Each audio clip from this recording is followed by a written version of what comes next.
Good morning guys, another day, another chicken vlog. Time check 5:45 AM. At tayo po ay magpapainom muna ng ating mga alaga.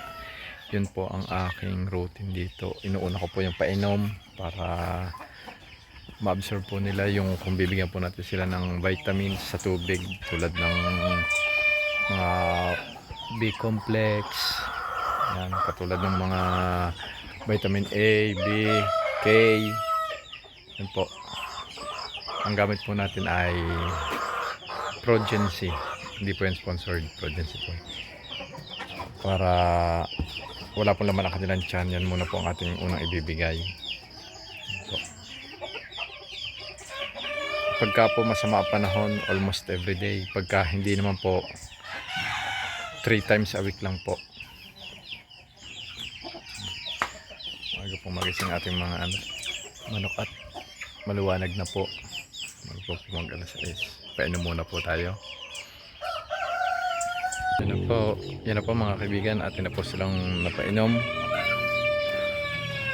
Tapos mamaya po mga bago mag 7 pakakainin po natin sila para may palugit po sila ma-absorb yung nutrients ng ating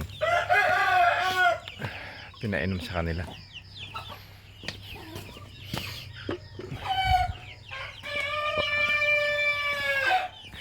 Kailangan po natin maglinis dito. Dahil makalat.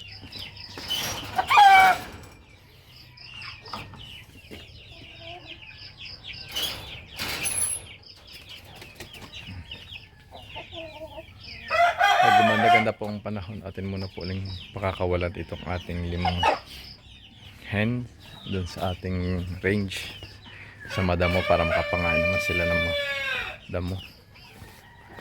Tuka-tuka sila ng damo. And dito po sa ating damuhan.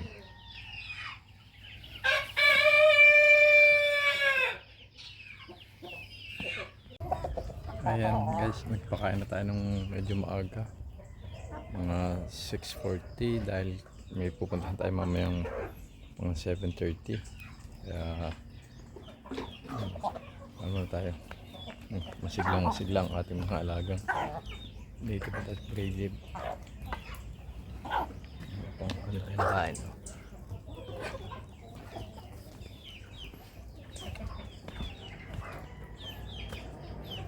Itong isa natin to, lagi itong nandito makulit, gusto lagi lumabas.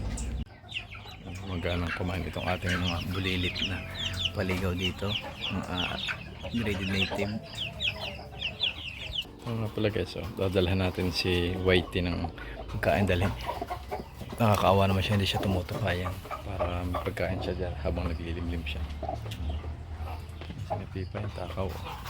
Kailangan natin limisin tong kanilang pugad na naman, kanilang cope.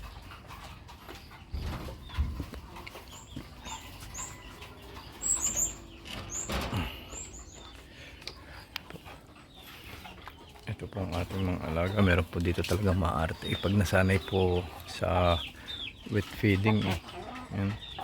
Pagka binalik mo po sa dry feeding, mahirap mag-adjust. Patulad dito, hindi kainin.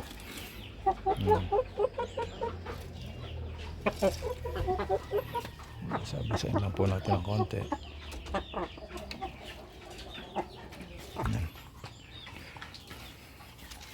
Iba po itong mga alaga natin, iba masisiba po itong mga to, itong ating limang to.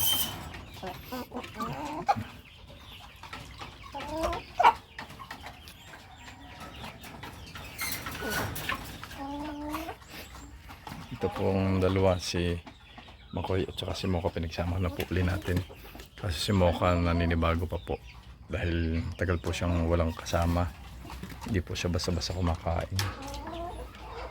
Takot pa po siya kay Mokoy. Itong atin namang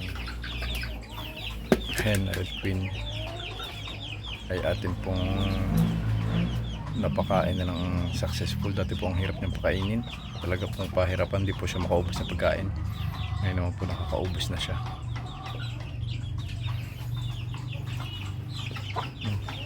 itong dalawang to ay magkabati na ulit. Dati pag sinasampahan siya ni Momo, dahil bagong lipat po uli siya si Mimi dito, lumalaban po si Mimi, sinasabong niya si Momo. Ngayon po hindi na po. Ayan, nagpapasampa na po uli siya. At kahapon nga pala po ay atin itong sinamentuhan. Itong likod na to, yan po yung ating huling paraan para maiwasan po yung pagbaha, pumasok po sa loob. Pag hindi pa rin po yan gumana, hindi na po natin alam po ang ating gagawin. Sinamentuhan po natin yan para kung hindi man po totally makabawas ng malaki sa pagbaha sa loob ng ating kulungan. Meron pong makulit na manok pa rin na pumapasok dito. Sariwa po siguro yan. Checkin natin mamaya pagbalik ko. Ayan guys, ang ating mga upgraded native pagkatapos nila kumain. Yan, dyan sila naglalaro sa may mulberry, just may ratilis. Sumahapon sila, yung iba dun. Yan. Pero sa ngayon naman po ay goods tayong lahat dito sa ating manok. Yan.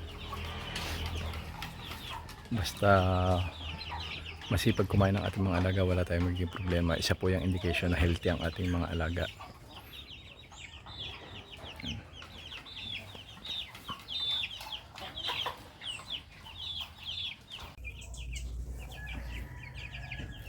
Guys, speaker. Sasabihin ko sa inyo guys, ngayon yung isa sa pinaka importanteng bagay na huwag nyong gagawin para hindi kayo malugi. At ito po yun, kung hindi po kayo talaga mahilig mag-alaga ng manok, kung kayo po ay nadala lang sa sales talk, kung nadala lang kayo sa kwento ng inyong kaibigan, ng inyong kumpare, ng inyong barkada, ng inyong kapatid, o kung sino man inyong kakilala, huwag na po kayong mag-aalaga ng manok. Iba po kung ang alagaan nyo ay nasa sariling consumption, native, or 45 days na pagkatagalan, kayo din po ang makikinabang. Pero kung mag-aalaga po kayo ng heritage, orientals, at ano pa pong klase ng manok na medyo may halaga, at hindi po talaga kayo mahilig, wala po sa loob nyo, nadala lang po kayo ng hype at na patuwa lang kayo dahil sa mga napapanood nyo sa mga video na uy, kumikita tayo ng malaki, ganito pala yung ganito palang bentahan. Sinasabi ko po sa inyo, wag na po kayong pumasok sa isang bagay na mag-aaksaya lang po kayo ng pera, ng panahon, dahil hindi po ito basta-basta ang pag-alaga ng manok. Una sa lahat, pag nag-alaga kayo, hindi naman kayo agad makakapag-benta dahil syempre palalakihin nyo pa yan pagkasisip kayo. Ang gastos nyo sa patuka, sa mga vitamins, sa maintenance, sa gamot, tapos yung panahon na gugugulin nyo pag tag-ulan, paglilinis ng mga kulungan. Kung hindi po sa loob nyo, kung hindi nyo passion, huwag nyo na pong pasukin kahit na anong bagay. Mag-aaksaya lang po kayo ng panahon na dapat magagamit nyo sa mga bagay na gusto nyo talagang gawin, at doon po talaga ang passion nyo ang puso nyo nakalagay.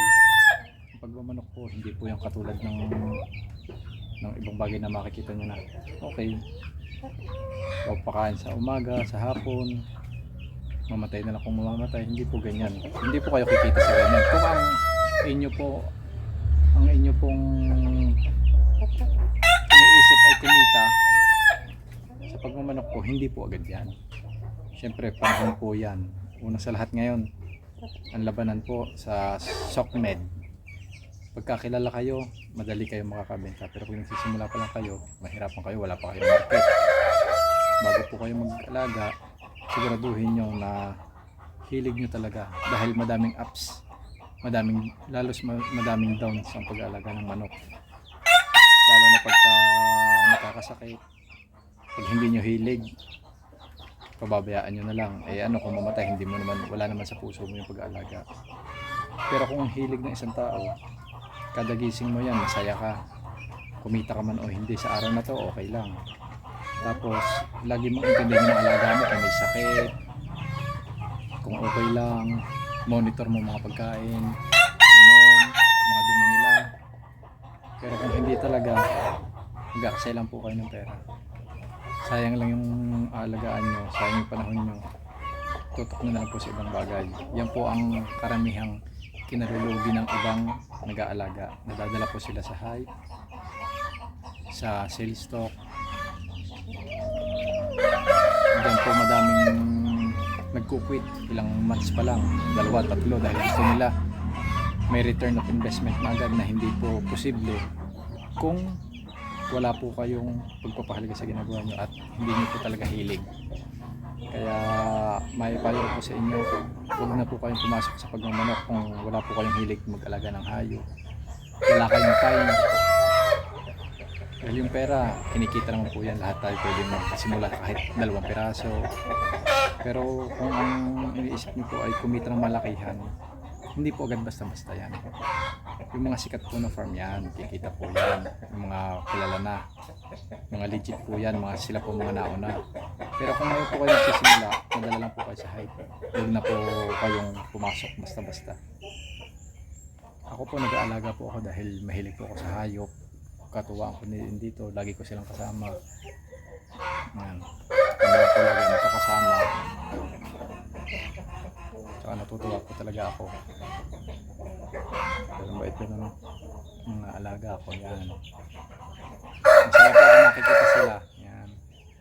Kaya sa akin po, kumita ako, okay. Kung hindi po ako kumita, okay lang din. Buwan man ang lumipas, hindi ako masyadong kumikita, okay lang po. Basta masaya ako sa ginagawa ko. Pero kung hindi nyo po talaga isa sa puso, wala po talaga kayong pagpapalaga sa ginagawa nyo, hindi nyo naman hilig, huwag na po. Ayan po ang ikaluluwi nyo, sayang pera, panahon. Kaya yan po ang isa sa pinakamahalaga, pinaka-importante kung papasok kayo sa pag-alaga ng kahit na anong hayop o kahit na anong bagay. Dapat po passion nyo talaga, at least hilig nyo talaga. Dahil iba po ang alaga ng, halimbawa kumuha kayo ng caretaker, tagapagpatukat at pagkain, iba po ang alaga nila. Basta gagawin nila yung ginagawa nila, sasweldohan sila. Pero pag kayo po mismo, syempre monitor nyo lahat yan, yung maliliit na bagay. Yun po pinagkaiba pagka talagang hilig nyo. Kaya kung hindi naman po, huwag na po. So yan guys, yan ay based on my experience lang po. Salamat po. Ito po muli si Pipay. Pipay. Hello. Hello. Hello. Pipay. Hello. Thank you. Until next time guys. Until next time. Babi ka na ka? Babi.